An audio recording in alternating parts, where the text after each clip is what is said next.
magandang balita,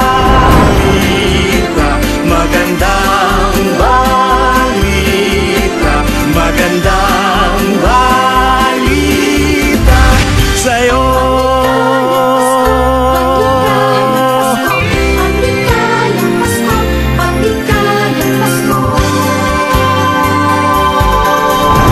May balitang may nakaambang kaguluhan sa bayan, nanggagaling kung saan-saan sa buong sanlibutan.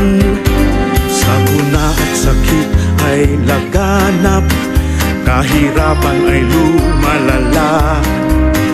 Ang sagot ay di mahanap-hanap, ano ba ang iyong magagawa?